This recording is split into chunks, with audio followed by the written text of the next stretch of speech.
हाय। आज हम the soldier एक सोनेट जो रूपर्ट ब्रूक के द्वारा लिखी गई है उसे पढ़ेंगे। सोनेट जो है 14 लाइंस की पोएम होती है और ये मेनली दो तरह के से लिखे जाते हैं, दो तरह की होती हैं, जिसमें एक जो है पेट्रार्कन सोनेट, जिसमें पेट्रार्कन एक कवि है जो इटली के हैं और उन्होंने जो सोनेट लिखी 14 लाइन की पोएम, उसमें उन्होंने दो हिस्सा रखा है। एक हिस्सा 8 लाइन, दूसरा हिस्सा 6 लाइन, तो ये दोनों मिलके 14 लाइन हो गए। और 8 लाइन्स को हम ऑक्टेव कहते हैं। ऑक्टेव इंग्लिश में होता है जिसकी मीनिंग होती है 8 और सेस्टेट जिसकी मीनिंग होती है 6।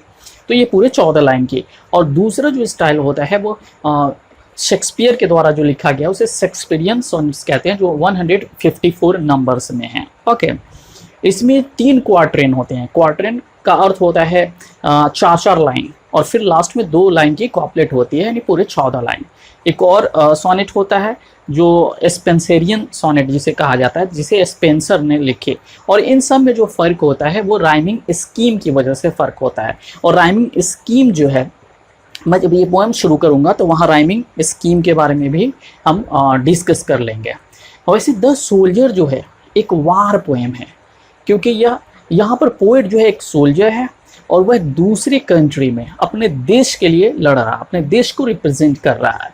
और वह कहता है कि मेरा जिस्म जो है यह भी मेरे देश का हिस्सा है, इंग्लैंड का हिस्सा है। और इसमें जो है देशभक्ति की फीलिंग, बहुत ही देशभक्ति, डीपली जो है देशभक्ति की फीलिंग है। और रूपर्ट ब्रूक का जो यहाँ पे व्यू है वो बिल्कुल आइडियलिस्टिक है। वह ये सोच रहे हैं कि एक सोल्जर जो है मरने के बाद भी अमर हो जाता है और देश के लिए जो है वह कुछ भी कर गुजरता है। तो ऐसी फीलिंग जो है रूपर्ट ब्रूक के अंदर है। और यह पोएम जो है, जैसे मैंने भी बताया, ये आइडियलिस्टिक टोन में है कि एक ऐसी सोच कि ऐसा होगा। ओके, वो इस चीज़ को दर्शाता है। इस पोएम में हमने ऑलरेडी बात की कि 14 लाइन है, 8 लाइन और 6 लाइन। और सोनेट जो होता है, सोनेट में सब्जेक्टिविटी होता है, यानी किसी के पॉइंट ऑफ व्यू से होता है, पोइट के पॉइंट ऑफ व्यू से होता है। पोइट सब्जेक्टिवली सोचता है, खुद सोचता है पोइट, उसे सब्जेक्ट कहते हैं। और ऑब्जेक्ट कहते हैं जब पोइट का पॉइंट ऑफ व्यू वहाँ पे ना हो। ओके, तो यह सब्जेक्टिविटी होता है। यहाँ पे टोन, म्यूजिक, मेलोडी, ये सारी चीज़ें जो हैं सोनेट में मिलती हैं। यहाँ पे हम देखते हैं कि द सोल्जर में पोएट जो है वह एक्टिव सोल्जर है और दूसरे देश में जैसे वह लड़ रहा है। और जब वह कहता है कि अगर मैं मर भी जाता हूँ तो तुम मेरे बारे में बस इतना सोचना कि जहाँ पे मुझे दफनाया गया है वह हिस्सा भी इंग्लैंड का है। और इंग्लैंड के बारे में इन्होंने जो है इंग्लैंड को बहुत ग्लोरीफाई किया है, क्योंकि इस छोटे से पोएम में, सोनेट में, आप इंग्लैंड और इंग्लिश जो नाम है पूरे 6 बार इस्तेमाल हुए हैं। तो चलिए सबसे पहले हम ऑथर के बारे में यानी रूपर्ट ब्रूक के बारे में देख लेते हैं। रूपर्ट ब्रूक का जन्म जो हुआ था वो 1887 में और इनकी डेथ 1915 में हुई थी। ओके, इनका जन्म जो हुआ था पढ़े लिखे एक परिवार में हुआ था। इनके पिताजी जो थे वो टीचर थे रग्बी स्कूल में। ओके, और यह जो है किंग्स कॉलेज कैम्ब्रिज में जाने से पहले इन्होंने जो अपनी शिक्षा ली वो वहीं से ली। Okay, W.B. येट्स जो एक पोएट हैं वो कहते हैं कि रूपर्ट ब्रूक जो है द हैंडसमेस्ट यंग मैन, बहुत ही हैंडसम इंग्लैंड का जो है एक जवान है, यंग आदमी है। ओके, और इनकी जो मृत्यु हुई वह सेप्टिकेमिया की वजह से हुई। और सेप्टिकेमिया जो होता है ब्लड के अंदर जो पॉइजन हो जाता है उसकी वजह से हुई। और इनकी मृत्यु 23 अप्रैल 1915 में हुई। ओके, और यह जो है लेमनोस के आइलैंड जो एगियन में था, एक लड़ाई के दौरान, जो लड़ाई गेवीपोली में थी। ओके, ब्रूक को जो है एक वॉर पोएट की तरह याद किया जाता है। वॉर मीन्स लड़ाई। ओके, बड़ी जो लड़ाई होती है उसे वॉर कहते हैं। और ये जो है पूरी तरह से इनके अंदर पैट्रियोटिक फीलिंग जो है, देशभक्ति की फीलिंग थी। ओके, और यह पोएम जो है करीबन फर्स्ट वर्ल्ड वॉर के समय में लिखी गई थी। तो वो फर्स्ट वर्ल्ड वॉर का जो सीन था जो सोसाइटी के अंदर चल रहा था, जो पूरे इंग्लैंड के अंदर चल रहा था, उसका रिफ्लेक्शन जो है यहाँ पे मिलता है। ओके, और इनकी जो सोनेट्स 5 वॉर सोनेट्स हैं, जिसमें यह सबसे बेहतरीन वॉर सोनेट है और इसमें कोई शक नहीं है। और जितने भी कलेक्शन हुए तो उसमें यह जो है वॉर सोनेट पोएम में जरूर द सोल्जर मिलता है। ओके, अब हम जो है इसके टेक्स्ट को देखते हैं। If I should die think only this of me, अगर मैं मर जाऊं तो तुम मेरे बारे में सिर्फ इतना सोचना। क्या सोचना? यहाँ पे देखिए, यहाँ जो फीलिंग है पूरी देशभक्ति की फीलिंग है, पैट्रियोटिक फीलिंग है। जब लड़ाई होती है तो कोई ना कोई मरेगा, तो वो दर्द यहाँ नहीं है, वो पेन यहाँ नहीं है। यहाँ जो पेन है, अगर मैं मर भी जाऊं, ओके, यानी ये आइडियलिस्टिक टोन है। ओके, इतनी देशभक्ति है कि वह दर्द जो है बिल्कुल कम लगता है पोएट को। और वह कहता है इफ आई शुड डाई, अगर मैं मर जाऊं, think only this of me, मेरे बारे में सिर्फ इतना सोचना, that there is some corner of a foreign land, कि ये विदेश की जमीन में एक कोना है, एक जगह है। ओके, एक जगह है, एक कोना है, that is for ever England, और वह हमेशा जो है वह इंग्लैंड का ही हिस्सा रहेगा। और क्यों रहेगा वो आगे की लाइन में क्लियर होता है। There shall be in that rich earth a richer dust concealed. यह जो लाइन है, इस लाइन में वो कहते हैं, रिच अर्थ का अर्थ होता है कि जो ज़मीन जो है वह रिच है, यानी एक अच्छी ज़मीन कह सकते हैं। रिच मीन्स अच्छी, एक अच्छी ज़मीन। तो जहाँ पे भी सोल्जर को दफनाया जाता है, यानी जहाँ पे भी इनकी डेथ होगी और जहाँ इन्हें दफनाया जाएगा फॉरेन लैंड, विदेश की ज़मीन पर, वह ज़मीन जो है एक अच्छी ज़मीन होगी। क्यों अच्छी ज़मीन होगी? क्योंकि उसके अंदर अ रिचर डस्ट कंसील्ड, उसके अंदर उससे भी अच्छी जो अच्छा जो शरीर है उनका, वह उसको छुपा लिया गया है, यानी दफन कर दिया गया है। तो एक अच्छी ज़मीन पे एक अच्छा शरीर जो है उसको वहाँ पे दफनाया गया है।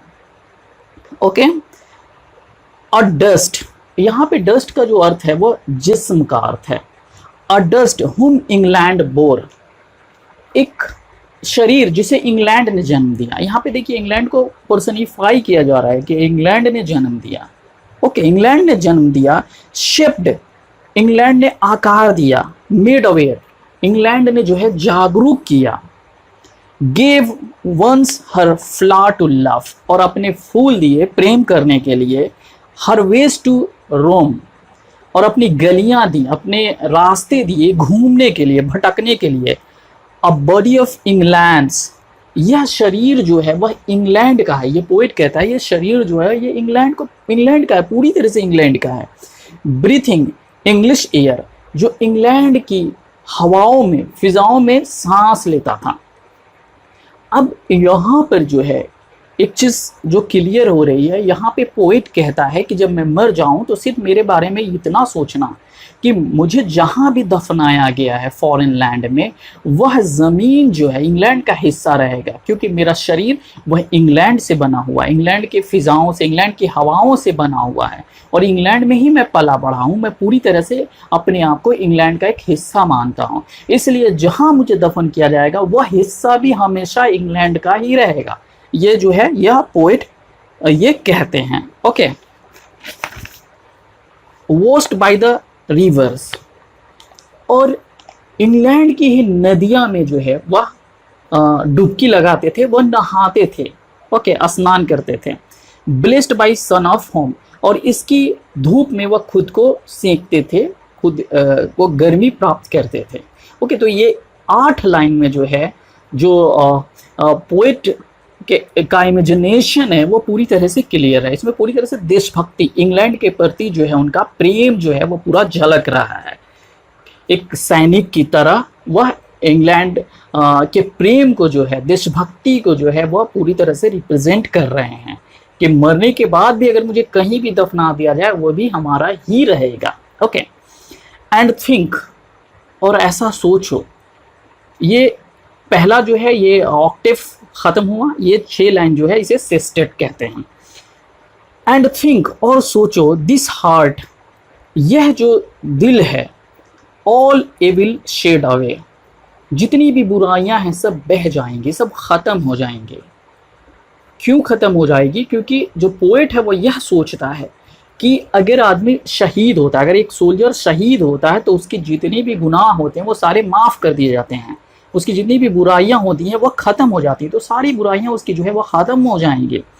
अ pulse in the eternal mind, और उसके जो विचार हैं वह इटर्नल माइंड का, इटर्नल माइंड यानी गॉड का जो है वो एक हिस्सा बन जाएगी।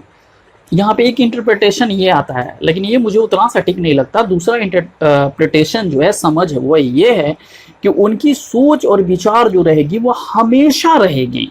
Okay, no less gives somewhere back the thought by England given. अब उनकी जो सोच होगी, उनके जो एक्सपीरियंस जो उन्होंने इंग्लैंड में बिताया है, अब फुर्सत से सुकून के साथ जो है वह इसके बारे में फिर से सोचेंगे। ओके, फिर से इन सारी चीज़ों को वह सोचेंगे। क्या सोचेंगे? हर साइट, यहाँ पे हर जो है इंग्लैंड के लिए इस्तेमाल हुआ है कि इंग्लैंड के जो नज़ारे, जो दृश्य एंड साउंड्स और जो आवाज़ें, ड्रीम्स हैप्पी एज हर डे, और जो खुशियाँ, जो सपने जिसे इंग्लैंड ने दिया, एंड लाफ्टर, और जो हंसी, लर्न ऑफ फ्रेंड्स, अपने दोस्तों से सीखा, एंड जेंटलनेस, और विनम्रता, सजनता जो इन्होंने सीखा, इन हार्ट एट पीस, और जो भी सुकून उन्हें मिला अंदर एन इंग्लिश हेवन।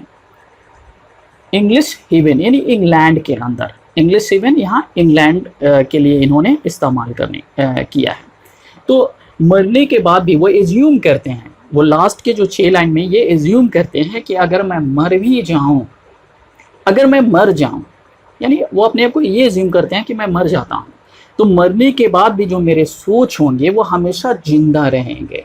और मैं जो है जितने भी एक्सपीरियंस मैंने इंग्लैंड के अंदर लिया है, और वो एक्सपीरियंस जैसे इंग्लैंड के जो नज़ारे हैं, जो आवाज़ें हैं, जो सपने, जो खुशी भरे दिन, और जो हंसी खुशी, और जो चीज़ मैंने अपने दोस्तों से सीखा, और जो जेंटलनेस, ये सारे जो मुझे जो सुकून इंग्लैंड ने दिया है उसके बारे में मैं वहाँ पे सोचता रहूँगा और उस एक्सपीरियंस का मज़ा लेता रहूँगा, और मैं हमेशा इंग्लैंड को ज़िंदा रखूँगा। तो यह जो है इनकी पेट्रियोटिक फीलिंग को बताता है। वैसे यहाँ पे एक चीज़ अब हम थोड़ा सा स्कीम देख लेते हैं, राइमिंग स्कीम।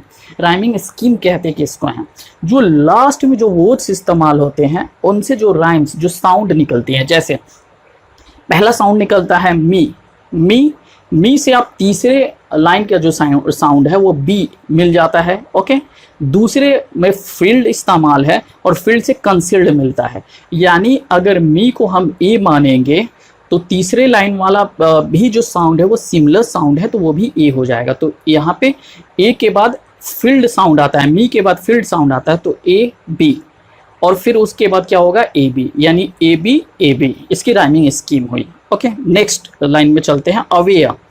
अवेयर ए से मिल रहा है तो ए बी तक हो गया। अब सी और रोम को डी मानेंगे तो सी डी हो जाएगा, सी डी, यानी A B C D. Okay, ये 8 लाइन। उसके बाद अवे से जो है वो गिवन या नहीं मिल रहा है, अवे से डायरेक्ट जो है अवे हमने डी तक कर लिया है, ए बी सी डी। अवे को हम ई मानते हैं, लेस को एफ मानेंगे तो ई एफ, लेस जो है, और लेस के बाद गिवन जो है ये भी नहीं मिल रहा है तो ये हो जाएगा ई एफ जी। ओके, और जी के बाद फिर ई आ जाता है क्योंकि ई से मिल जाता है अवे से डे मिलता है, तो ये हो जाएगा ई एफ जी ई। और जेंटलनेस से लेस मिलेगा तो यहाँ पे फिर एफ हो जाएगा, और हेवन जो है गिवन से मिलता है तो जी, तो यानी ई एफ जी और ई एफ जी। क्लियर? तो ये जो है ये आप देख भी सकते हैं पिक्चर में, वैसे मैं मेंशन कर दूंगा। ओके, तो यह पोएम जो है बिल्कुल समझ में आ गई होगी कि इस पोएम में जो है पोएट कितना पैट्रियोटिक है, देशभक्ति उसके अंदर कितनी भरी हुई है और देश का वो गुणगान कैसे करता है। मरने के बाद भी जो है वह इंग्लैंड का ही बनकर रहना चाहता है। ओके, तो यह उम्मीद करता हूँ ये पूरी तरह से आपको समझ में आ गया हो। अगर नहीं आया तो आप कमेंट जरूर करें। और नेक्स्ट वीडियो जो है टी.एस. इलियट की जो पोएम है उस पर बनेगी। ओके, अगर आपने चैनल को सब्सक्राइब और लाइक नहीं किया है तो लाइक और सब्सक्राइब जरूर करें। ओके, और अपने दोस्तों को भी ज़रूर बताएं और ज़्यादा से ज़्यादा आप देखिए, क्योंकि मैं देखता हूँ काफ़ी जैसे स्टूडेंट्स ने सब्सक्राइब किया है लेकिन व्यूज ज़्यादा नहीं होते हैं, क्योंकि सारे जो हैं वो मुझे नहीं लगता कि देख पाते हैं। आप ज़रूर देखें, क्योंकि अगर बाद में आप इसे देखेंगे तो मे बी आपके ऊपर एक बर्डन सा हो जाएगा। अभी थोड़ा थोड़ा जो वीडियो बन रहा है उसे आप ज़रूर देखें। Okay, thanks for watching this video.